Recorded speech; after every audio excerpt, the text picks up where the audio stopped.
আমার কথাটা হুন, যেটা কইতেছি তোর ভালো লাগে কইতেছি। তুই যদি না বস ম্যাজিস্ট্রেট এসে জরিমানা করবো। ভাইয়ের কথা হুন।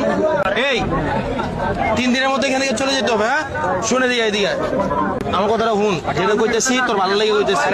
তুই যদি না বস ম্যাজিস্ট্রেট এসে জরিমানা করবো। ভাইয়ের কথা হুন, আমি হচ্ছে ব্যবস্থা করে দেই জেলা পরিষদের মার্কেটে, তোরা দেখবি উপবাজারটা আমি জনপ্রিয় করাই দিই। আমাদের আমার কথা ওখানে তো ডিস্টার্ব করে না, ওখানে ডিস্টার্ব করবে না। আমার কথাটা হুন, আমি ব্যবস্থা করে দেবো। ভাইয়ের কথা হুন, এখানে তো কিছু থাকবে, কিছু আমরা দিকে চাই। আর আমার কথাটা হুন, আমি তোর কইছি কিনা, তোর যদি বেচা কিনা না আমার কাছে আইস। আমার একটু ব্যাপারটা এমন না যে আমার পাবি না, ব্যাপারটা এমন যে আমি আজকে কইয়া দিয়ে তোর আমাকে ব্যাপারটা এমন তো না।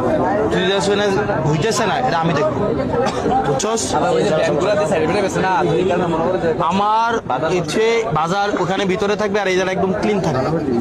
আমার কথা বুঝছস? যারা বলবে জেলা পরিষদে চলে যেতে হবে। আমার কথাটা বুঝছস কিনা? এটা আমি আমার একটু হেল্প করতে হবে। তোরা যদি হেল্প না করো আমি কই যাবো?